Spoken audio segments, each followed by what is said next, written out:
ஜோதி வந்தவன் யார்? காரணம் காரணம் எதுவும் புரியவில்லையே. இதுவரை என் அம்பும் என் வில்லும் எவருமே தோற்றதில்லையே. சிவனை நீதான் இருக்குமாறு சொல்ல வேண்டும். அர்ஜுனா, என்னை உற்றுப்பார். நீ வணங்கும் ஈசனே நான் தான்.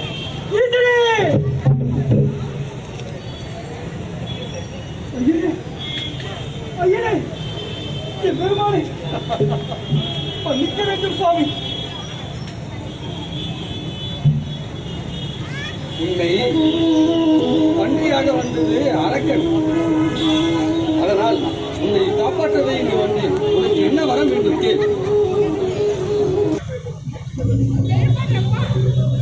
கண்ணப்ப நாயனாரின் பக்தியின் மகத்துவத்தை சொல்கிறேன் என்று சொல்லிவிட்டு தற்போது அர்ஜுனனை பற்றிய புதிய கதை துவங்கி உள்ளீர்களே. என்ன தேவி, அனைத்து உயிர்களையும் நன்றாக உற்று பார்த்து தாய் அன்புள்ளத்தோடு எதையுமே பார்த்து கொண்டிருக்கும் நீ யாரை தடுத்தாட்கொள்ள வேண்டுமோ அந்த நேரத்தில் ஆட்கொண்டிருப்பவள் என்னிடம் போய் இப்படி கேட்கிறாய். சரி, என் வாயால் சொல்ல வேண்டும் என்று எதிர்பார்க்கிறாய். உன் ஆசையை ஏன் தடுக்க வேண்டும்? எவை கொடுக்க வேண்டும், எவை தடுக்க வேண்டும், இவை அனைத்தும் உணர்ந்த அண்ணாமலையார் அல்லவா தாங்கள்? ஆம் தேவி, சொல்கிறேன். அந்த பிறவியில் அர்ஜுனனாக இருந்தவன் இந்த பிறவியிலே திண்ணனாக பிறக்கப் போகிறான். திண்ணனாக பிறந்தவன் கண்ணப்பனாக மாறி என்னை அடைய போகும் காலம் வந்துவிட்டது.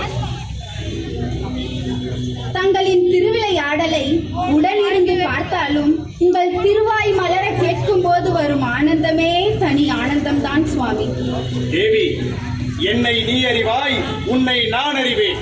நம் இருவரையும் எவர் ஒருவர் அறிந்து கொண்டு உள்ளன்போடு உருகி வணங்குகிறார்களோ அவர்களுக்கே சேவகர்களாக மாறிவிடுவோம் நாம்.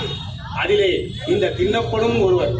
அப்படி இருக்கையிலே திண்ணப்பன் விரைவிலேயே தன்னுடைய கண்ணை எனக்கு தானமாக தந்து கண்ணப்பனாக மாறும் காலம் வந்துவிட்டது தேவி. உலக உயிர்களை படைத்து அவைகளுக்கு செய்யக்கூடிய பணிகளை வகுத்து நீங்கள் காட்சி தருவதை பார்க்கும்போது பெரும் மகிழ்ச்சியாக இருக்கிறது சுவாமி. தேவி, எங்கில் சரிபாதி நீ. ஏன் நமக்குள் இந்த வாழ்த்து புகழுரை? நாம் இருவரும் விரைவில் ஒன்றிணைந்து அம்மையப்பராக கண்ணனுக்கு காட்சி அளிப்போம். எல்லாம் தங்களின் செயல். ஓம் நம சிவாய, ஓம் நம சிவாய, ஓம் நம சிவாய.